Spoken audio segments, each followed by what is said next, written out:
नमस्कार, आप देख रहे हैं लोकतंत्र। मैं हूं आपके साथ अक्षय।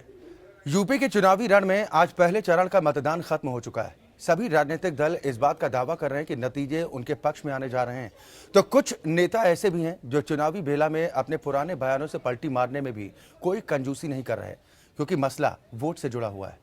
आज हम बात कर रहे हैं 7 बार के विधायक और यूपी सरकार में मंत्री रह चुके और बीजेपी के मौजूदा सांसद हुकुम सिंह की, जो इतने लंबे राजनीतिक करियर के बाद चर्चा में तब आए जब मुजफ्फरनगर दंगों में उनके बयानों को खूब सुर्खियां मिली।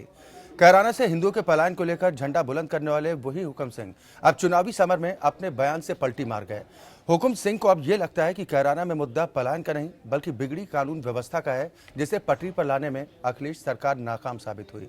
हुकुम सिंह का कहना है कि कैराना से पलायन इसलिए हुआ क्योंकि यहां पर अपराधी व्यापारियों को मार रहे थे, डरा धमका रहे थे और इनका रिश्ता किसी समुदाय विशेष से नहीं था।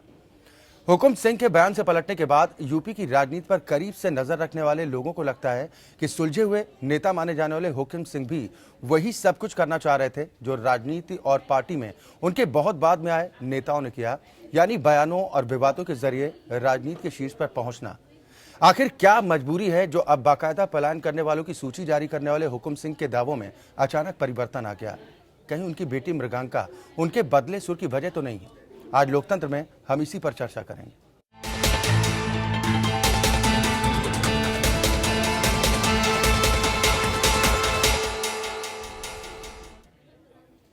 उत्तर प्रदेश में पहले दौर की वोटिंग मेरठ में छिटपुट हिंसा की घटना को छोड़कर शांतिपूर्वक ढंग से संपन्न हो गई। पहले दौर में पश्चिमी उत्तर प्रदेश के 15 जिलों की 73 सीटों पर तकरीबन 63% लोगों ने वोट डाले। एक और वोटर वोट डालकर उम्मीदवारों की किस्मत को ईवीएम में कैद कर रहे थे, तो दूसरी ओर नेता अपनी राजनीति खेलने में जुटे रहे। कैराना से बीजेपी के विवादास्पद सांसद हुकुम सिंह ने आज हिंदुओं के पलायन से अपना पल्ला झाड़ लिया। उन्होंने कहा कि यहां पर मुद्दा हिंदू मुसलमान का है ही नहीं। उत्तर प्रदेश विधानसभा चुनाव के पहले चरण के मौके पर हुकुम सिंह ने कहा कि पश्चिमी उत्तर प्रदेश में हिंदू मुसलमान नहीं बल्कि कानून व्यवस्था का मुद्दा है, जबकि करीब कुछ महीने पहले ही हुकुम सिंह 300 हिंदुओं के नाम की सूची लिए घूम घूम कर ये कह रहे थे कि मुसलमानों की वजह से कैराना से इन परिवारों को पलायन करना पड़ा। उधर मायावती ने सहारनपुर में एक रैली में बिना नाम लिए मुसलमानों से बीएसपी को वोट देने की अपील की।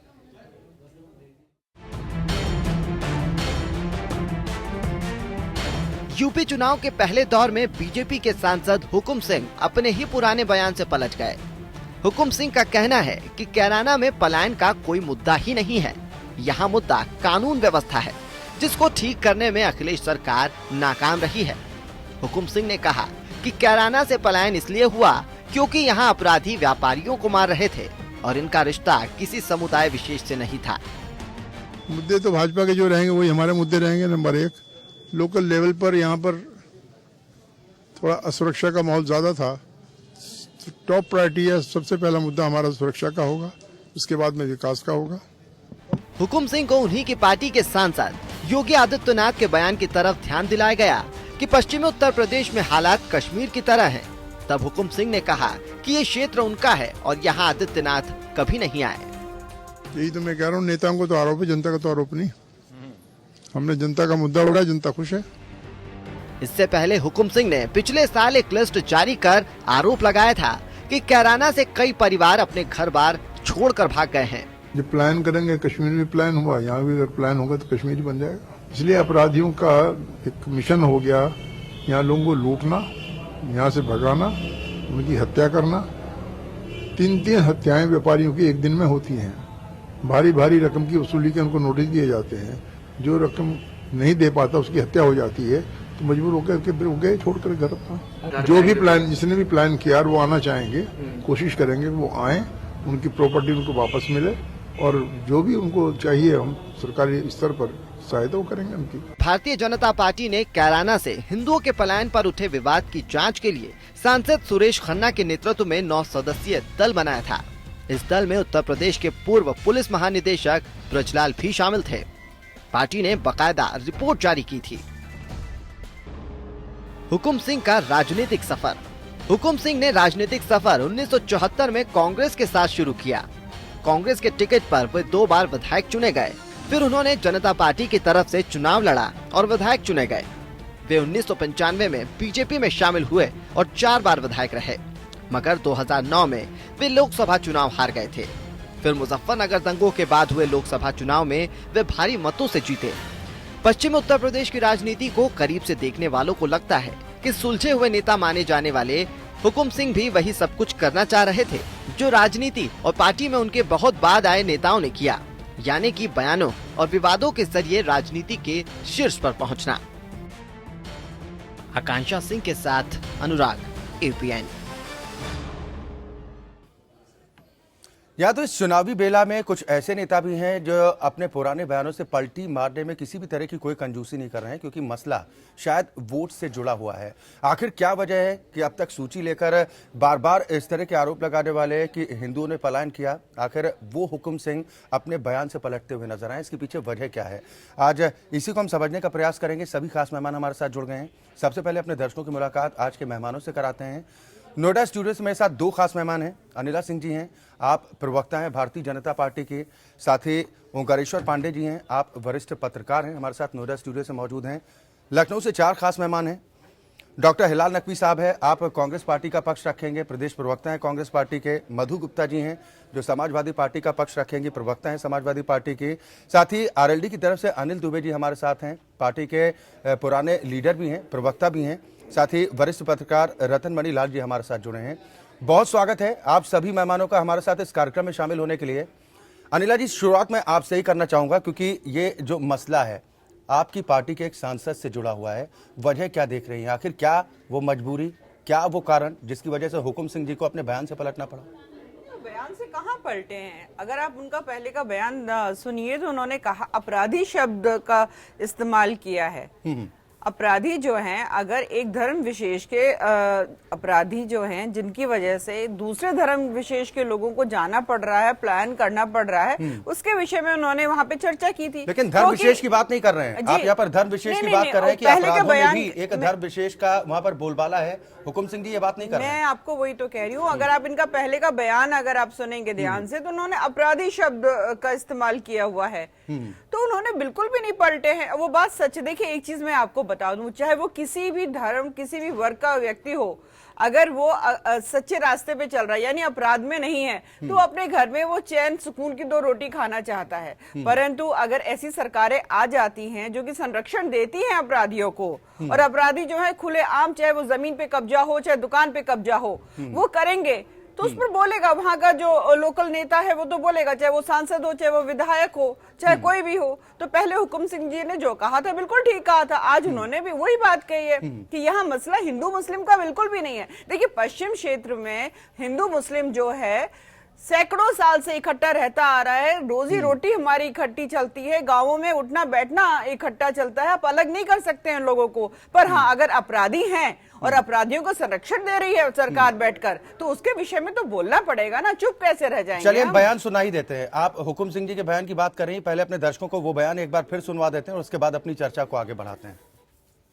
जब प्लान करेंगे, कश्मीर में प्लान हुआ, यहाँ भी अगर प्लान होगा तो कश्मीर ही बन जाएगा। इसलिए अपराधियों का एक मिशन हो गया, यहाँ लोगों को लूटना, यहाँ से भगाना, उनकी हत्या करना।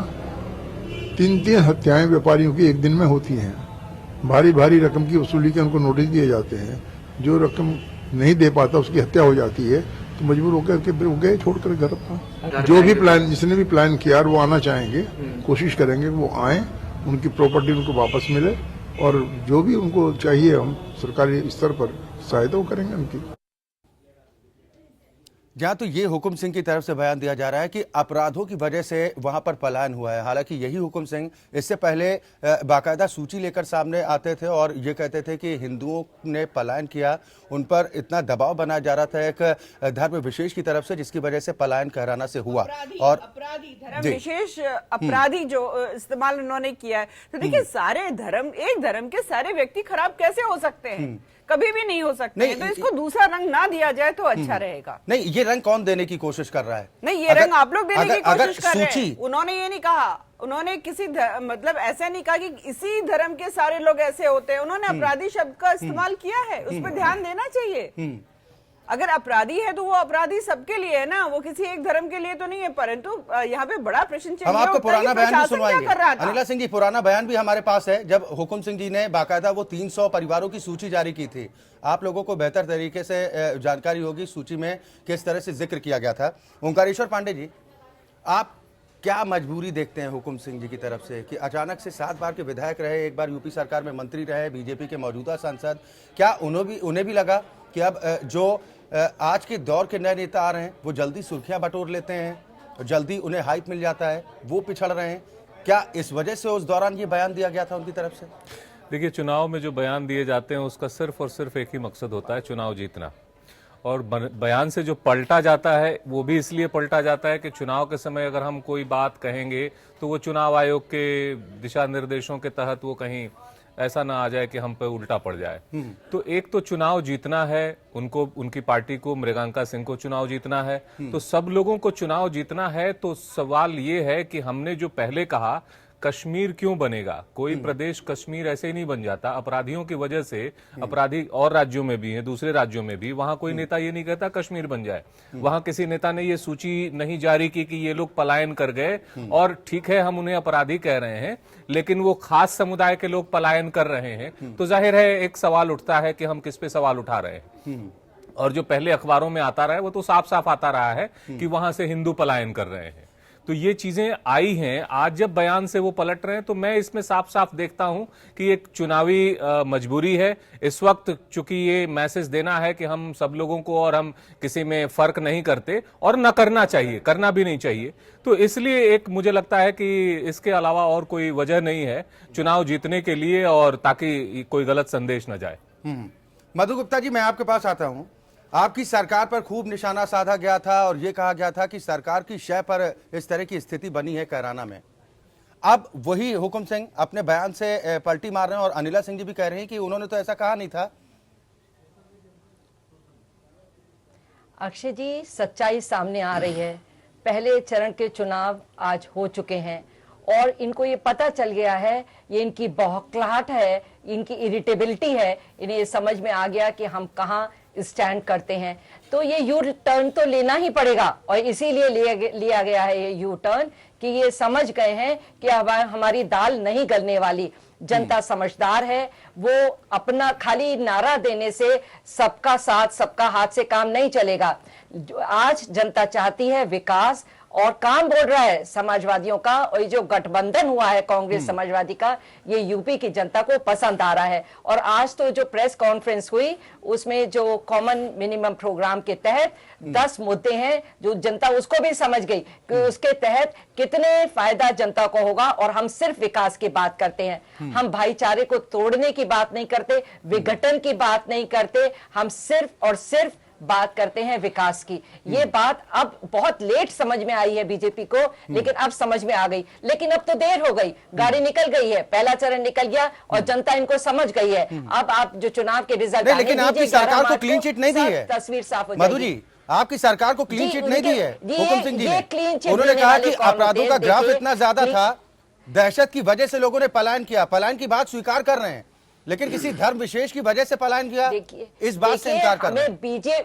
हमें जी अक्षय जी, हमें इनसे क्लीन चिट नहीं चाहिए, हमें जनता से क्लीन चिट चाहिए, क्योंकि जनता जनार्दन ही किसी पार्टी को बनाती है। और हमें बहुमत की सरकार हमारी इसी जनता ने बनाई, जो दोबारा बनाने जा रही है 2017 में। हमें इनकी नहीं, हमें तो जनता, जो जनता समझती है इनके कहने से कि पहले कहा कि ये दूसरा कारण था, आज यू टर्न ला के कह दिया कि नहीं, बात फर्क है। मतलब मैं कहना नहीं चाहती, आपने खुद ही ऑडियो में सुनाया, तो चीजें बदलती हैं क्योंकि समय के साथ। लेकिन इरिटेबिलिटी जनता समझ रही है। जब कोई बहुत गुस्सा दिखाने लग जाए और बातें चेंज करने लग जाए तो समझ लीजिए वो हार रहे हैं, इन्होंने अपनी हार मान ली है। रतन मणिलाल जी, उन बयानों को आपने भी सुना होगा जिस वक्त इस मामले को तूल देने की कोशिश हो रही थी, बाकायदा सूची जारी की जा रही थी और यह कहा जा रहा था कि दहशत का आलम यह है कि एक धर्म विशेष के लोग वहां से पलायन करने को मजबूर हैं। वही हुकुम सिंह आज कह रहे हैं कि अपराधों की वजह से वहां पर पलायन हुआ है, किसी धर्म विशेष की लोगों की वजह से नहीं, ना उस तरह की आपराधिक प्रवृत्ति के लोगों की वजह से, अपराधों की वजह से हुआ है। वजह मृगांका सिंह है क्या? जी दुखती रग, जिसके लिए इतना पोलाइट होना पड़ रहा है? बयान याद आता है जी बिल्कुल बिल्कुल। देखिए वो बयान हमें भी याद आता है जब इस तरह की बातें सबसे पहली बार उठी थी, और उस समय तमाम सारे हमारे मीडिया के लोग और अन्य ग्रुप्स के लोग और कुछ पार्टियों ने तो अपनी तरफ से भी खोजी दल भेजे थे जो कि ये पता लगाएं कि वहाँ पे वास्तुस्थिति है क्या।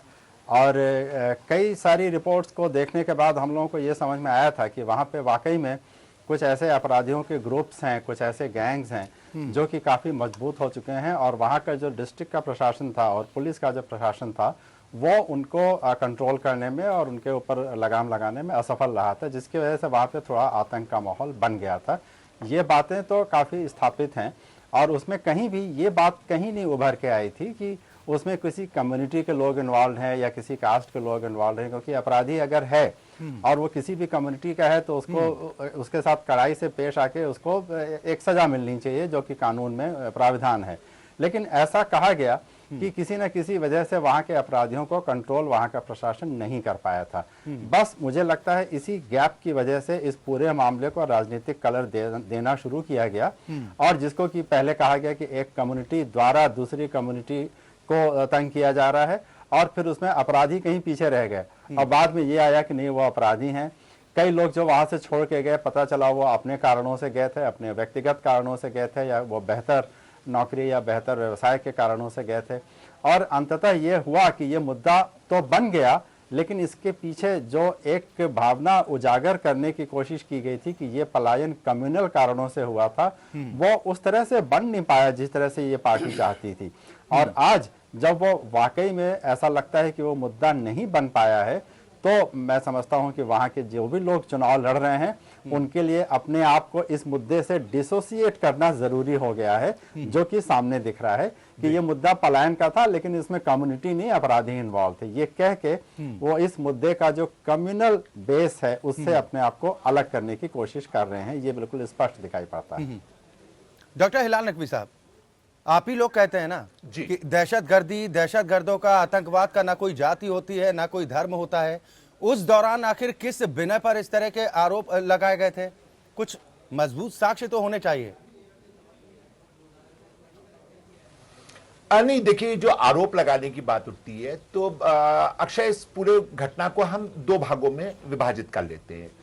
पहली बात ये है कि वहां से पलायन जो है वो किसी एक कम्युनिटी विशेष का दूसरी कम्युनिटी विशेष के कारण हुआ या नहीं हुआ, वो एक झूठ था जो स्पष्ट रूप से सामने आ गया। तो निश्चित रूप से इसके अंदर पूरी तरह से एक राजनीतिक दल का जो कि विघटनकारी शक्ति है, जिसको कि वोट इसी सहारे से वो लेना चाहते हैं कि दो अलग अलग समुदाय के, अलग अलग जाति के, अलग अलग क्षेत्र के लोगों को आपस में लड़ाएं और उसके बाद उससे लाभ उठाने की कोशिश करें। यही कोशिश इन्होंने यहां पे कैराना में किया है, और ये पहली बार नहीं किया है। इससे पहले भी जितने बाय इलेक्शंस हुए थे, जो जहां के ऊपर भारतीय जनता पार्टी की सिटिंग एमएलए थे, उस वक्त भी अगर आपको याद हो, घर वापसी से लेकर के लव जिहाद से लेकर के और पता नहीं कितने इस तरह के मुद्दे इन्होंने चलाने की कोशिश की थी, और सारे की सारी सीटें हार गए थे। यानी कि भारतीय जनता पार्टी के सिटिंग एमएलए जो है वो अपनी कोई भी सीट बचा नहीं पाए थे। तो यह बात एक स्पष्ट हो जाती है कि पूरे भारत के लिए यह सही है, उत्तर प्रदेश के लिए भी सही है कि इस प्रकार के मुद्दों के सहारे आप जो है वो इलेक्शन नहीं जीत सकेंगे। एक मतलब फिर से इस वक्त जब इलेक्शन हो रहा था तो इन्हीं मुद्दों का सहारा लेकर के कोशिश किया भारतीय जनता पार्टी ने कि इसके सहारे से वो वहां के ऊपर अपने पक्ष में वोट डलवा सके। अब जब फर्स्ट राउंड हो गया है और उसके अंदर उनको दिखाई दे रहा है कि ये जितने इस प्रकार का मुद्दा उठा रहे हैं उतना ही ज्यादा लोग इनसे अलग होते चले जा रहे हैं, तो अपने बाकी के राउंड को सही करने के लिए ये यू टर्न लिया गया है। और इससे ये भी साफ नजर आता है कि कहीं ना कहीं भारतीय जनता पार्टी को अब ये यकीन हो गया है कि उत्तर प्रदेश की जनता इस बार केवल और केवल इस गठबंधन को ही वोट दे रही है, क्योंकि यह गठबंधन जो है बहुत छोटा कॉमन मिनिमम प्रोग्राम लेके आए, बहुत सार्थक कॉमन मिनिमम प्रोग्राम लेकर के आए हैं, और जिसके अंदर हर वर्ग, हर जाति, हर समूह, चाहे वो मजदूर हो, चाहे किसान हो, चाहे कोई भी हो, उनके सबके लिए एक सकारात्मक योजना के तहत लेके आ रहे हैं। तो निश्चित रूप से इन सारे कारणों से भारतीय जनता पार्टी जो है वो बदल रही है। जो बिल्कुल है, अगर आप उसके अंदर देखिए तो कानून व्यवस्था का इस प्रकार से जिक्र नहीं किया गया है कि हम लॉ एंड ऑर्डर स्टैब्लिश करेंगे। नहीं, मुद्दा तो है ना, कहा गया है कि हम जो है वो पुलिस, हम आपको बता रहे हैं पुलिस रिफॉर्म लेकर के आ रहे हैं और साथ ही साथ मॉडर्नाइजेशन कर रहे हैं पुलिस का, यानी कि इसको हमने सीरियसली लिया है। हमने भारतीय जनता पार्टी की तरह उसको पॉलिटिसाइज नहीं किया है। ये एक यानी समस्या अलायंस हो में गई है। आने के इस बाद समस्या का अब मुख्य आपको कारण लगता है ये कि आपने गंभीरता के साथ लिया है अपने सहयोगी के साथ, इससे पहले गंभीरता नहीं थी, ये तो स्वीकार करते हैं ना हिलाल भाई? नहीं, बिल्कुल नहीं अक्षय जी।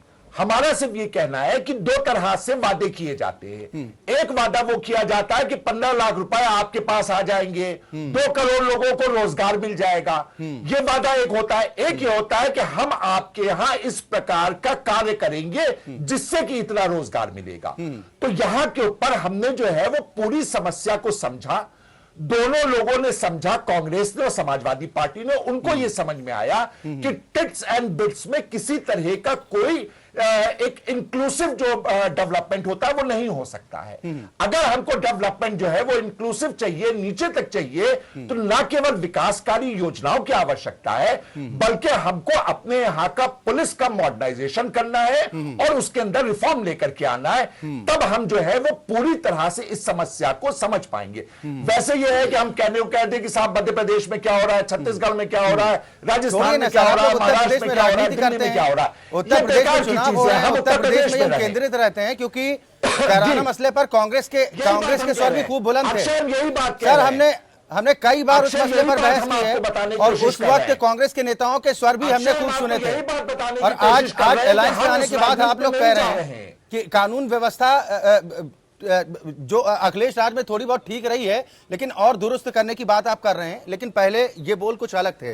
अनिल दुबे जी, हम इसको मॉडल स्टेट बना रहे हैं। ठीक है सर, मॉडर्न बनाइए, लेकिन लोगों को सुरक्षा पहले दीजिए। हम बेहतर करने की बात नहीं कर रहे हैं अक्षय जी, ठीक है सर, तो ठीक है सर, आऊंगा आपके पास। मॉडल स्टेट ओंकारेश्वर जी कुछ कहना चाह रहे हैं। ओंकारेश्वर जी, उसको अनुकरण करने के लिए है। ठीक है सर, हमारे ठीक है हिलाल भाई, आता हूं और उसका अनुकरण। ठीक है सर, अंतर है दो चीजों में। हिलाल जी, आपने सारी बातें सही कही, लेकिन जब आप कहते हैं कि हमारा गठबंधन जीत रहा है तो एक तरह से आप प्रचार कर रहे हैं, यहां भी कोई बात नहीं, हर आदमी अपना प्रचार करता है। लेकिन अब आप कहते हैं कि 5 साल गुजरने के बाद अब आप पुलिस रिफॉर्म करेंगे, अब आप समझने की कोशिश कर रहे हैं कि पिट्स में डेवलपमेंट नहीं हो सकता। अब आपको लग रहा है कि समस्या, तो पिछले 5 साल आप क्या कर रहे थे, ये सवाल है। देखिए, जो पार्टी विपक्ष में है वो तो एक मौका मांग सकती है कि हम समझेंगे और ऐसा ऐसा करेंगे। 5 साल में जो कुछ भी उत्तर प्रदेश में हुआ है वो आपके शासन में हुआ है, और अब आप ये कहेंगे कि हमने समझना शुरू किया है, इसका मतलब 5 सालों में सरकार, आप मान रहे हैं कि यहाँ पर एक तरह से जो माहौल था कानून व्यवस्था का और जो सवाल उठाए जा रहे हैं वो वाजिब सवाल है। ओंकेश्वर जी, इसका हम जवाब देना चाहिए। दे दीजिए सर, बताइए। देखिए जी, एक बात बहुत स्पष्ट समझ लीजिए कि विकास जो है वो सतत प्रक्रिया है, ये एक कंटिन्यूअस प्रोसेस है, ये नेवर एंडिंग नहीं है। मतलब हमेशा हमको आगे बढ़ना है, ठीक है। और हम आगे जब बढ़ेंगे तो आगे बढ़ने के लिए हमें बताना होगा कि देखिए पहले हम इसके लिए ये कमी थी, अब हम इसके साथ और आगे बढ़ेंगे।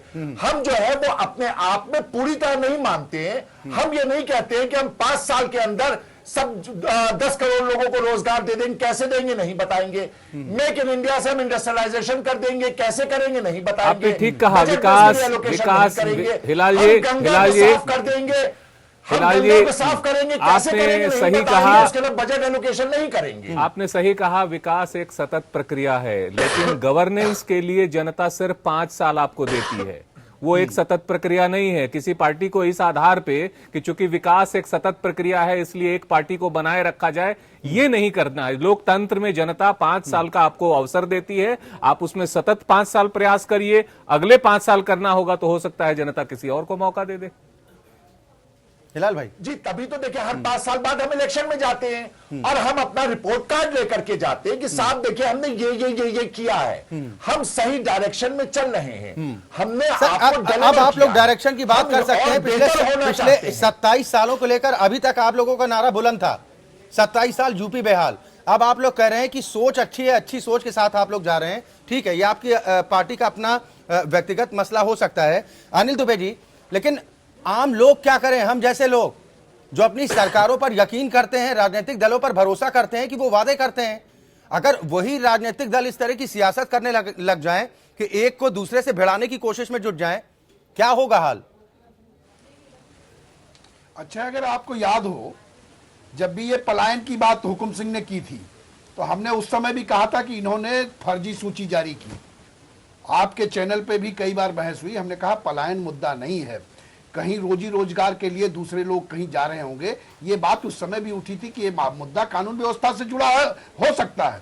उस समय भी ये बात हमने कही थी कि पलायन की बात हुकुम सिंह जी झूठी कर रहे हैं और ये ध्रुवीकरण करना चाहते हैं। आज उससे पीछे हटे क्योंकि वहां की जनता ने इनकी झूठी बात को, इनको झूठा मानते हुए आज नकार दिया। कैराना में इनको नकार दिया, पश्चिमी उत्तर प्रदेश में आज जो 73 सीटों का मतदान हुआ उसमें इनको नकार दिया। ओंकारेश्वर जी कह रहे थे, जो दूसरी बात थी कि आपको 5 साल, बहुत अच्छी बात उन्होंने की, मैं उस बात की सराहना करना चाहता हूं कि 5 साल के किसी पार्टी को दिए गए और उन्होंने 5 साल में क्या किया विकास के लिए। क्या सतत प्रक्रिया, हिलाल भाई ने कहा सतत प्रक्रिया होती है लेकिन एक सरकार के लिए नहीं हुआ करती है। एक सरकार को 5 वर्ष का कार्यकाल दिया गया, उसका भी जवाब जो है जनता चाहती है। तो मैं ये कहना चाहता हूं कि हुकुम सिंह जी ने पश्चिमी उत्तर प्रदेश में, हुकुम सिंह जी ने, उनकी पार्टी ने विकास के नाम पर, महंगाई के नाम पर, किसान के नाम पर सिर्फ और सिर्फ छल करने का काम किया। जो उन्होंने 2014 में कहा, जो अपने घोषणा पत्र में कहा, उस पर कहीं खरे नहीं उतरे, इसलिए उनका साहस नहीं हुआ। जब इस विधानसभा चुनाव में उन्होंने घोषणा पत्र का जिक्र नहीं किया, उन्होंने कहा हम संकल्प पत्र लेकर के आए हैं।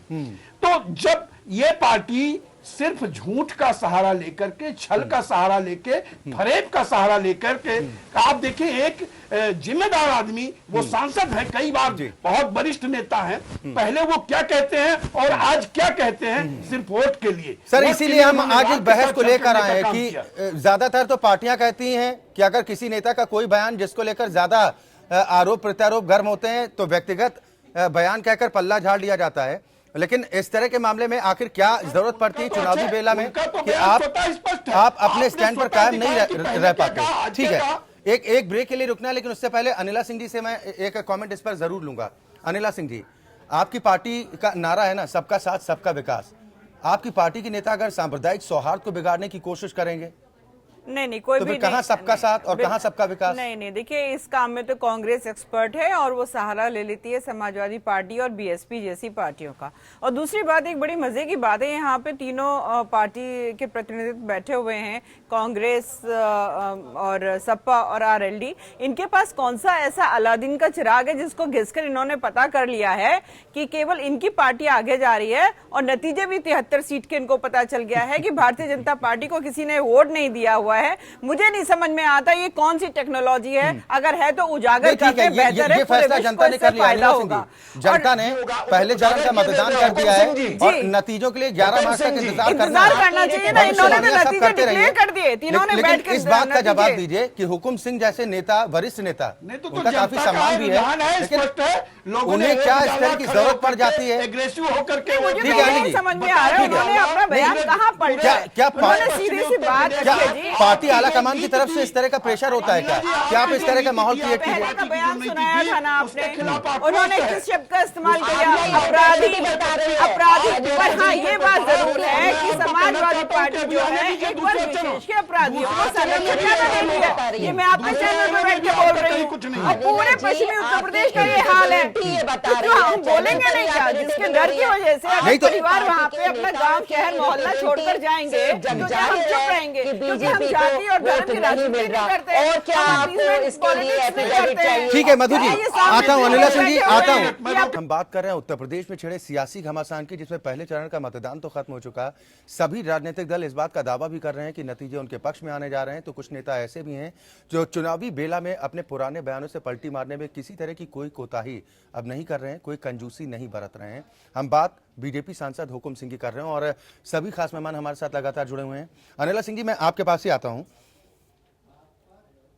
योगी आदित्यनाथ आपकी पार्टी के सांसद हैं, वो ये बात कहते हैं कि जो स्थिति कैराना में रही है, आसपास के इलाकों में वहां पर रही है, कश्मीर वाले हालात बन जाएंगे। केवल कैराना नहीं, मैं तो पूरे पश्चिमी उत्तर प्रदेश के विषय में आपको बोल सकती हूँ और खुल के बोलूंगी आपके चैनल पे। हालात बहुत खराब हैं। ये शहरी इलाकों को मत देखिए, ग्रामीण क्षेत्रों में जाकर देखिए कि वहां के हालात क्या हैं। बहुत बहुत ज्यादा खराब हालात है। देखिए ऐसे कोई बयान नहीं दे देता है, ठीक है ना। आप नेताओं को छोड़ दीजिए, भारतीय जनता पार्टी के नेताओं को छोड़ दीजिए, ठीक है। आप जो है एक आम पब्लिक बनकर उनसे पूछिए किन हालातों में वहां पर जी रहे हैं। अपराधियों का संरक्षण कर रखा है समाजवादी पार्टी ने, वहां पे जो मन आता है अपराधी वो करता है। नहीं तो और ये बात सबसे कहनी एक चाहिए चीज थी ना और अनिला सिंह बताइए। जी। सवाल तो तभी उठ रहे हैं ना कि आखिर क्या ध्रुवीकरण करने की कोशिश नहीं, ये की गई ध्रुवीकरण थी? देखिए, किसी भी क्षेत्र की अगर कोई मजबूरी होती है, परेशानी होती है, उसको ध्रुवीकरण मत करिए।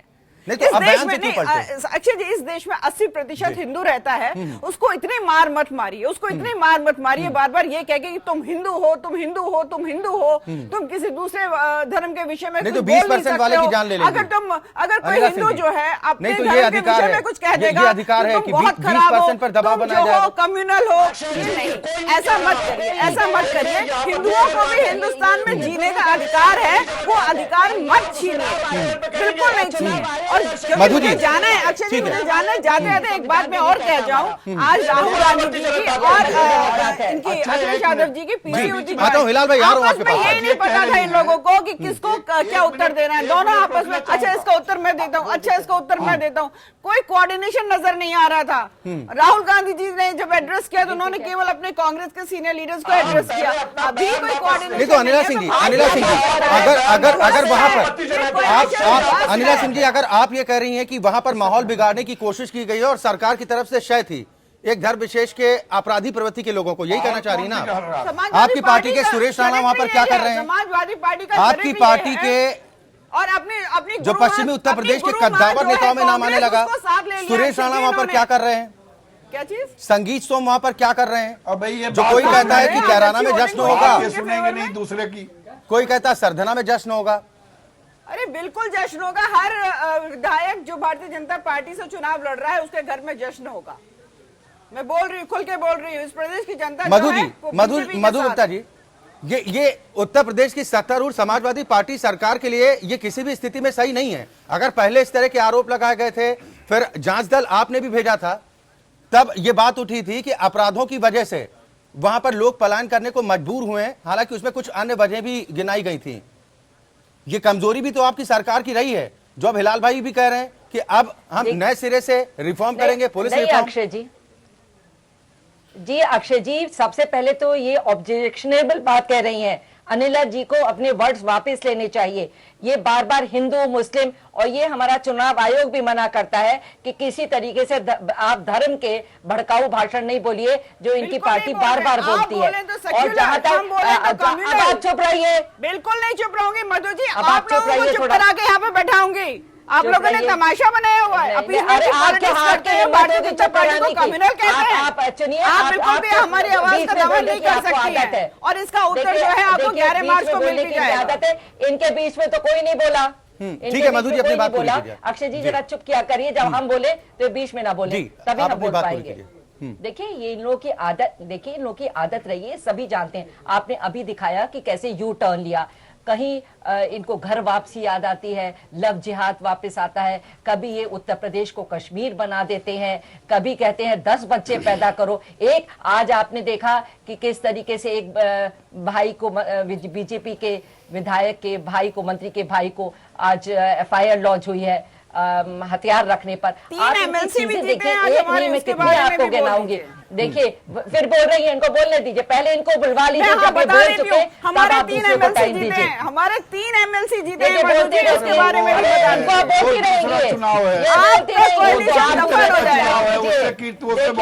इनको जब चुप करें तब कोई बोलेगा, नहीं तो ये बोलती रहती हैं। ठीक है मधु जी, अपनी बात पूरी कीजिए। देखिए तो इनको जी, तो ये यू टर्न जब ये लास्ट मिनट पे ले रहे हैं, तो आपको क्या लगता है अक्षय जी, जनता भी ये समझ रही है कि अब फेलियर समझ में आ गया, और ये समझ में आ गया कि हमारा क्या हर्ष होने जा रहा है। भ्रम एक बार फैलाया जा सकता है, जो 2014 में फैलाया गया था ना, तो 50 छोड़िए 15,000 रुपया भी नहीं आया। मतलब जनता इंतजार कर रही है अपने अपने बैंक में कि शायद पैसा आए, पैसा है, पैसा नहीं आया। रोजगार मिले नहीं, 2 करोड़ के बदले 1 लाख रोजगार, वो भी 2016 में मिले, जो 1% भी नहीं होता। मतलब एक तरफ होता है ना कथनी करनी एक हो, इनकी तो कथनी करनी एक नहीं है। समाजवादी पार्टी की बात करते हैं, ठीक है, अब अनिला सिंह जी भी लगातार यही कह रहे हैं कि 11 मार्च तक का इंतजार कर लीजिए। आप लोग भी यही कह रहे हैं कि 11 मार्च का इंतजार कीजिए, उसके बाद जनता का फैसला आ जाएगा।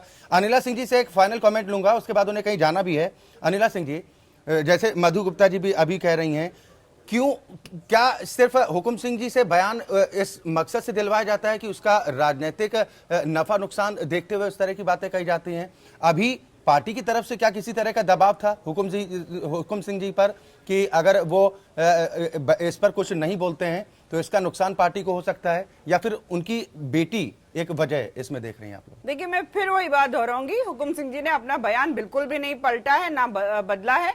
उन्होंने वही बात रखी है जो उन्होंने पहले कहा था। उन्होंने बोला था अपराधी प्रवृत्ति के जो लोग हैं उनको संरक्षण देते हैं, वो एक धर्म विशेष से होते हैं जो अपीजमेंट वाली पॉलिटिक्स को अपनाते हुए समाजवादी पार्टी का जो प्रशासनिक तंत्र है जिसका राजनीतिकरण हो चुका है वो संरक्षण देती है। तो उसके लिए उन्होंने पहले भी वही बात कही थी, आम जो व्यक्ति होगा किसी भी धर्म का होगा वो सुख चैन से अपने घर में रहता है। हाँ, अपराधियों को संरक्षण देती है समाजवादी पार्टी, उसके विषय में उन्होंने पहले भी कहा था, अब भी कह रहे हैं। अब पश्चिमी उत्तर प्रदेश के हालात बेहतर होंगे 11 मार्च के बाद जब हमारी सरकार बनेगी। चलिए, बहुत शुक्रिया अनिला सिंह जी हमारे साथ इस चर्चा में शामिल होने के लिए। बाकी सभी खास मेहमान हमारे साथ बने हुए। हिलाल भाई, मैं आपके पास ही आता हूं। ये ध्रुवीकरण की राजनीति, जब आप लोग कहते हैं कि हम सभी एकजुट हो रहे हैं सांप्रदायिक ताकतों के खिलाफ, बीजेपी कहती है कि उनके खिलाफ षड्यंत्र सभी मिलकर करते हैं क्योंकि हम सबका साथ सबका विकास की बात करते हैं। लेकिन अगर उसी पार्टी के नेता इस तरह की बयानबाजी करते हैं और फिर बयान के बाद पलट जाते हैं तो आम जनता पर इसका कितना असर पड़ सकता है? क्या ये राजनीतिक दलों को चिंता नहीं है? मारकाट हो गई अगर तो जिम्मेदार कौन होगा? इस तरह का माहौल अगर बन गया, जिम्मेदारी कोई लेगा, आप या फिर अनिला सिंह? देखिए अक्षय जी, एक बात बड़ी स्पष्ट है कि ये भारतीय जनता पार्टी को सांप्रदायिक कहना जो है ये गलत है पूरी तरह से। ये एक विघटनकारी शक्ति है। ये जब महाराष्ट्र में जाते हैं तो उत्तर प्रदेश वालों को भगाते हैं, वहां के बाद बिहार के लोगों को भगाते हैं, गुजरात में जाते हैं तो दलितों को मारते हैं, ये दलितों की पिटाई कर देते हैं, इनका ये है। ये जो है ये कर्नाटक और तमिलनाडु में जाते हैं तो वहां पे तमिल और कन्नड़ के जो है वो झगड़ा खड़ा कर देते हैं। ये जब कश्मीर में जाते हैं तो वहां के ऊपर जो विघटनकारी शक्तियां हैं उनके साथ ये हाथ मिला लेते हैं। तो इसलिए इनको कम्युनल कहना सही नहीं है। इनकी राजनीति विघटनकारी है। इनका जो है वो तरीका ये है कि जितना ज्यादा समाज में उन्माद पैदा होगा उतना ही ज्यादा ये कोशिश करते हैं कि ज्यादा से ज्यादा वोटों को अपने पक्ष में ले आए। हिंदुस्तान का जो कल्चर है, जो भारत की संस्कृति है, उसमें इनको कभी भी सफलता नहीं मिल पाई। इनको ये बात बहुत अच्छी तरह से मालूम है कि यहां पर कभी भी किसी ने भी इस प्रकार के नामों पर वोट नहीं दिया है। लेकिन विकास के नाम के ऊपर अब की मोदी जी ने बहुत से वादे किए जिसकी वजह से लोगों ने उनको दिया। उन्होंने गुजरात का एक झूठा मॉडल प्रस्तुत किया जिसकी वजह से लोगों ने उनको वोट दिया है। आज 3 साल के बाद जब वो विकास नहीं कर पा रहे हैं तो ये फिर अपने पुराने उसके पर जा रहे हैं, जहां से इनको लगता है कि जिस तरह से ये 1990-91 में इन्होंने पूरे भारत के अंदर एक उन्माद पैदा किया था और वापसी की थी 2 से बढ़कर के आज यहां तक पहुंचे हैं। ये चाहते हैं कि फिर से एक मतलब वही काम किया जाए और अब की तो ये केंद्र में भी बैठी हुई इनकी सरकार है जिसकी वजह से ये उस उन्माद को भड़काने का, अपने एमपीज को अलग अलग वक्त के ऊपर अलग अलग तरह के बयान देना, जैसे जैसे चुनाव करीब आते वैसे वैसे साक्षी महाराज एक्टिव हो जाते हैं, वैसे वैसे जो है योगी आदित्यनाथ एक्टिव हो जाते हैं और सब लोग जो है इस तरह के बयान देते हैं। रतन मणिलाल जी, एक रिएक्शन आपका जरूर चाहूंगा। क्या सभी राजनीतिक दलों का बस वही फंडा है कि वोट की खातिर कुछ भी करेगा? देखिए, चुनाव में सभी राजनीतिक दलों के और खास तौर पे वो लोग जो चुनाव लड़ते हैं, टिकट लेते हैं किन्हीं कारणों से और चुनाव में कूदना चाहते हैं, उन सबका स्टेक इतना ज़्यादा हो जाता है और वो इतनी ज़्यादा अपेक्षा करने लगते हैं चुनाव जीत जाएंगे तो क्या क्या वो करेंगे। इसलिए चुनाव जीतना किसी भी कीमत पे, किसी भी तरह के बयान करके, किसी भी तरह के वादे करके वो इतना ज़रूरी हो जाता है कि मैं पिछले कई सालों से देख रहा हूँ उत्तर प्रदेश में खास तौर पर कि प्रत्याशी चुनाव प्रचार के दौरान पता नहीं क्या क्या कह जाते हैं कि इस कम्युनिटी के लोगों को हम बचा ले जाएंगे, इस कम्युनिटी लोगों को खदेड़ देंगे, हम ये कर देंगे, वो कर देंगे। और ऐसे बयान आप नोटिस करेंगे कि किसी एक ही पार्टी के प्रत्याशी द्वारा नहीं आते, बल्कि हर पार्टी के प्रत्याशी ऐसी ऐसी बातें करते हैं, काट डालेंगे, ये कर देंगे, वो कर देंगे, जिससे कि ऐसा लगता है कि चुनाव जीतना इतना ज्यादा जरूरी हो गया है जिसके लिए कम्युनिटीज के बीच में लोगों के बीच में और कास्ट के बीच में इतना ज़्यादा वैमनस्य पैदा किया जाए, तो मुझे लगता है कि ये शुरुआत हर चुनाव के पहले होती है। और जब राजनीतिक दल और प्रत्याशी ये नोटिस करते हैं कि इससे बहुत फायदा नहीं हो रहा है, तब ऐसे बयानों से अलग थलग होने की कोशिश की जाती है। और इस बार भी अगर हुकुम सिंह जी ने ये कहा है कि योगी जी यहाँ के नहीं हैं, वो यहाँ के बारे में नहीं जानते हैं, तो मुझे लगता है ये कोई इसमें बहुत, मैं इसको विशेष महत्व इसलिए नहीं देता हूँ कि पार्टी के अंदर हर नेता को अपने तरह का बयान हर जगह अलग अलग देने के लिए ही पार्टी द्वारा इस तरह की बातें की जाती हैं। नहीं, इसीलिए तो हम ये जानने की कोशिश कर रहे हैं कि क्या ये भी राजनीति का एक हिस्सा होता है, एक स्ट्रेटेजी होती है कि नेताओं को जिम्मेदारी सौंप दी जाती है कि आपका काम ये है और आपका काम ये है। अनिल दुबे जी, मैं आपके पास आता हूं। बिल्कुल, कोई कहता है सबका साथ सबका विकास, कोई कहता है सर्वजन हिताय सर्वजन सुखाय, लेकिन खुले मन से वोट की अपील तक कर दी जाती है कि आप हमारे साथ आ जाइए, हम आपको ऐसी सरकार देंगे, हम आपको वैसी सरकार देंगे। बीएसपी सुप्रीमो मायावती भी साफ साफ ये बात कह रहे हैं कि ना तो सपा और कांग्रेस के खाते में वोट अगर आप डालते हैं तो आपका वोट भेजा जाएगा, आप हमें वोट दीजिए। ये हो क्या रहा है? देखिए अक्षय जी, मैंने ये लोग जो है सुरमा बेचने निकले हैं, काजल बेचने निकले हैं और सब अपने अपने काजल की नुमाइश कर रहे हैं कि हमारा काजल अच्छा है। लेकिन उत्तर प्रदेश की जनता को ये तय करना है कि उसे कौन सा काजल लगाना है कि उसकी आंख की रोशनी बढ़े या उसकी आंख की रोशनी जाए। ये जो बात कर रहे हैं, जिस तरह की घोषणाएं कर रहे हैं, तो दो लोगों का काजल तो उत्तर प्रदेश की जनता देख चुकी है। उत्तर प्रदेश में 2012 में काजल बेचा गया और काजल 2014 में भी बेचा गया। दोनों का जो काजल है, सुरमा है, उसका प्रयोग लोगों ने किया। अब फिर कह रहे हैं कि हमारा ये नया वाला सुरमा देख लो, इससे पहले वाले में रोशनी कम आई थी, अब की ज्यादा रोशनी आएगी। तो ये घोषणाएं हैं। और हुकुम सिंह जी का बयान, हुकुम सिंह जैसे जिम्मेदार नेता का बयान, और ये दर्शाता है कि जैसी बात उठती रही है कि 1989 से इन्होंने जो भी बातें की, 91 से जो बातें की, इन्होंने राम मंदिर से शुरू किया और कहां तक आए। आप इनके पुराने इतिहास को देखिए, इन्होंने जब जब जो भी बातें की, किसी बात पर इन्होंने स्टैंड नहीं किया। भारतीय जनता पार्टी का काम ही झूठ बोलना है। अभी प्रधानमंत्री जी कल बोल रहे थे, चौधरी चरण सिंह का नाम उनको बहुत याद आ गया। पूरे देश में पूरे 2.5 वर्ष बीत गए, एक भी चौधरी चरण सिंह जी के नाम पर योजना केंद्र सरकार ने शुरू की हो। चौधरी आप तो फंड बनाने की बात कर रहे हैं। स्थल पर, हाँ, तो अब आज उनको जब लगा ना, जब उनको कल लगा कि पश्चिमी उत्तर प्रदेश में जनता हमारे साथ नहीं है, तो उनको चौधरी साहब याद आ गए। पंडित दीनदयाल उपाध्याय के नाम पर, पंडित अटल बिहारी वाजपेयी के नाम पर योजना शुरू हुई। चौधरी चरण सर, आप ही लोग कहते हैं कि राजनीति में संभावनाएं बहुत रहती हैं और शायद सभी सियासी दल इस तरह की संभावनाओं को तलाशते हैं। हिलाल भाई, एक फाइनल कमेंट आपसे लूंगा, आपको भी कहीं जाना है। जैसा ये सुरमे का जिक्र अनिल दुबे साहब कर रहे थे, कहीं ऐसा ना हो ये सुरमा आंखें ही खराब कर दे रोशनी आने के बजाय? अक्षय जी, देखिए, ऐसा बिल्कुल भी नहीं है। आप इस बात को मान के चले, ये हो सकता है कि जो समाजवादी पार्टी ने काम किए हैं, जिस तरह से उन्होंने कोशिशें की है, अगर उसके अंदर केंद्र सरकार का भी सहयोग ठीक समय से और सही तरह से पैसा भेज करके मिल गया होता, जो उत्तर प्रदेश की जनता का ही पैसा है, उनको अपनी जेब से नहीं देना था, अगर आ गया होता, तो निश्चित रूप से जो विकास के कार्यों की गति थोड़ी कम दिख रही है, वो बहुत तीव्र दिखती।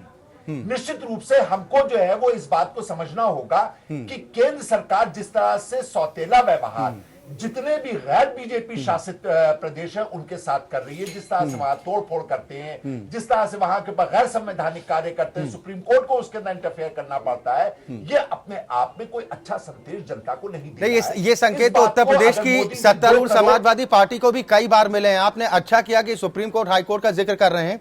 बहुत शुक्रिया हिलाल नकवी साहब हमारे साथ इस चर्चा में शामिल होने के लिए। अनिल दुबे जी, आपका भी बहुत शुक्रिया हमारे साथ इस कार्यक्रम में शामिल होने के लिए। ओंकारेश्वर पांडे जी, मैं आपके पास आता हूं। आप सभी राजनीतिक दलों की प्रतिक्रियाएं सुन रहे हैं। सुरमा का जो जिक्र आपने सुना, सभी दल तो उसी राह पर चलते हैं। देखिए, हाँ, बिल्कुल सही है कि सभी दल उसी राह पर चलते हैं। दरअसल हमें पीछे जाना होगा, 2012 के चुनावी नतीजों को देखें तो आज जिस प्रथम चरण में जिस 73 सीटों के लिए जो मतदान हुए हैं, उसमें आप देखेंगे तो सपा और बसपा बराबर 24-24 सीटों पर रही है। तीसरे स्थान पर भारतीय जनता पार्टी 11 सीटों के साथ रही है। इसके अलावा फिर आरएलडी आती है और फिर जो इक्का दुक्का और सीटें हैं।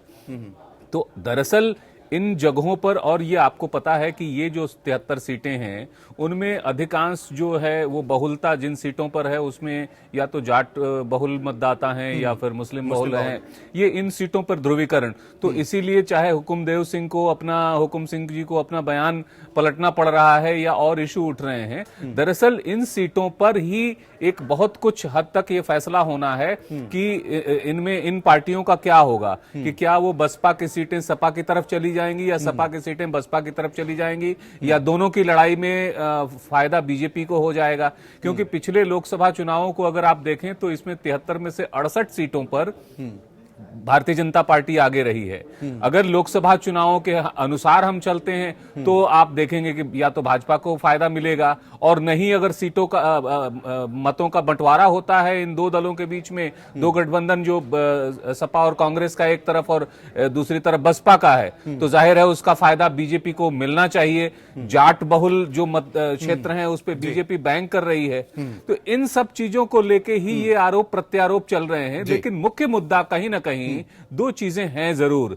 सुरक्षा, हम उसे चाहे हुकुम सिंह के बयान से जोड़कर देखें या ना देखें, कानून और व्यवस्था एक सवाल है जो उत्तर प्रदेश के लिए बड़ा सवाल है। क्योंकि विकास का भी जब भी सवाल आता है तो उससे पहले आदमी देखता है कानून व्यवस्था है कि नहीं, विकास तो फिर भी हो जाएगा। मधु गुप्ता जी, जो बात ओंकारेश्वर पांडे जी की तरफ से भी कही गई है, खासतौर पर भारतीय जनता पार्टी को लेकर कि बीजेपी की जो भी स्थिति है वो इस पहले चरण के नतीजों से ही स्पष्ट हो जाती है कि क्या होता है। लेकिन इतना तो तय है कि 2012 में जो स्थिति भारतीय जनता पार्टी की थी उससे तो बेहतर करेगी, भले ही 2014 जैसा करिश्मा ना दिखा पाए पश्चिमी उत्तर प्रदेश में खास तौर पर। लेकिन जो आपकी सरकार पर जो सवाल उठते रहे, जैसे कैराना को लेकर लगातार जिक्र कई बार हो चुका है कि फेल्योर तो आपकी पार्टी का रहा है, आपकी सरकार का रहा है यहाँ पर, कि कानून व्यवस्था अगर आप नहीं दे पाए तो जिम्मेदारी तो आपकी बनती है। अक्षय जी, ये कहना कि कानून व्यवस्था नहीं ठीक रही गलत है। ये बीजेपी इसका प्रोपेगेंडा कर रही है। वो ये नहीं देख रही कि जहां उनके मधु गुप्ता जी, आपने जो 5 संत समाज का पैनल भेजा था, आचार्य प्रबोध कृष्णन भी शायद उसमें थे, उन्होंने जो रिपोर्ट मुख्यमंत्री जी को सौंपी थी, उस रिपोर्ट में भी यही जिक्र था कि अपराधों की वजह से पलायन हुआ है। नहीं, अभी आपने देखा सांसद, बीजेपी के सांसद खुद कह रहे हैं कि वो पलायन इस वजह से नहीं हुआ, किसी धर्म की वजह से नहीं हुआ है, अपराधों की वजह से हुआ। व्यक्तिगत कारण थे। देखिए, उत्तर प्रदेश में कानून व्यवस्था की स्थिति खराब है तो किसी पर्टिकुलर पॉलिटिकल पार्टी के कहने से नहीं। हम लोग पत्रकार होने के नाते एनसीआरबी के आंकड़ों को देखते हैं। राष्ट्रीय जो क्राइम कंट्रोल ब्यूरो है, एनसीआरबी है, एमपी में देखिए, आप उसके आंकड़ों को देखिए तो उससे पता चल जाएगा कि उत्तर प्रदेश के लोगों ने आपकी सरकार को चुना था कि आप बेहतर कानून व्यवस्था दे पाएंगे और प्रदेश के विकास को आगे बढ़ा पाएंगे। मध्य प्रदेश, छत्तीसगढ़ या दूसरे राज्यों का जिक्र ठीक नहीं है। रतन मणिलाल जी, ठीक है मधु गुप्ता जी, ठीक है। रतन मणिलाल जी, फाइनल कमेंट मैं आपसे चाहूंगा। जो भी सियासी खेल इस वक्त देखने को मिल रहा है, आम जनता तो बड़ी मायूस सी रह जाती है, बड़ी ठगी सी खुद को महसूस करती है कि जिस पर भरोसा करे वो अंत में धोखा देता है। इस तरह की स्थितियां बन जाती हैं। आपस में लड़ाने की जुगत होती है सभी सियासी दलों की, जो कि कहते खूब है सर्जन हिताय सर्जन सुखाय, सबका साथ सबका विकास, हम साथ साथ हैं, और बीच में हाथ छोड़ देते हैं। जी बिल्कुल। देखिए, मैं बाकी सारी बातों को अगर किनारे छोड़ के केवल कानून व्यवस्था और अपराध को ही अगर मैं आज उस पर चर्चा करूं, क्योंकि जो पलायन का मुद्दा आपने आज उठाया था उसके रूट कॉज में केवल वहां का बढ़ता हुआ अपराध और वहां की बिगड़ी हुई कानून व्यवस्था की स्थिति है। और मैं ही क्या, मतलब मैं समझता हूं कि उत्तर प्रदेश में हर जिले में आज इस अपराध के कारण लोग थोड़ा असंतुष्ट हैं यहाँ की सरकार से, और उसको ठीक करने की जिम्मेदारी भी इसी सरकार के ही लोगों पे थी पिछले 5 साल तक। और अगर आज उसको मुद्दा नहीं माना जा रहा है तो मैं समझता हूं कि ये रूलिंग पार्टी के लिए थोड़ा सा चिंता का विषय हो सकता है, क्योंकि ये मुद्दा लोगों के दिमाग में है कि कैसे वहां पे थाने से लेके और अपराधी से लेके और किस तरह से पिछले 5 साल में क्या क्या हुआ, उसके कारण पलायन हुआ या नहीं, लेकिन माहौल खराब हुआ था एक नहीं कई जिलों में। और अगर उसको ठीक करने की प्रॉमिस आज ये पार्टी नहीं करती है तो कहीं ना कहीं लोग इस बात को याद रखेंगे कि पिछले 5 सालों में जिस तरह से अपराध की स्थिति बिगड़ी थी, अगर फिर वैसे ही रहनी है तब उनको ये सोच के अगले चुनाव में अपना वोट देना होगा। तो मुझे लगता है कि इस मुद्दे को दरकिनार नहीं किया जाना चाहिए और अपराध और कानून व्यवस्था को संभालने की चुनौती को बिल्कुल एक्सेप्ट करना चाहिए कि हाँ हम इसको सुधारेंगे, न कि ये कि इसके पीछे क्या कारण थे और क्या नहीं था और क्या आंकड़े हैं, क्योंकि ये मुद्दा क्योंकि जवाबदेही से बचा नहीं जा सकता है। बिल्कुल, बहुत शुक्रिया आप सभी मेहमानों का हमारे साथ इस कार्यक्रम में शामिल होने के लिए। तो सवाल इसी बात को लेकर उठता है कि चुनावी बेला में बोल बदल जाते हैं, पहले कुछ कहा जाता है और उसके बाद बयान से पलटी भी मार ली जाती है। क्या जनता इतनी नासमझ है? लोकतंत्र में इतना ही।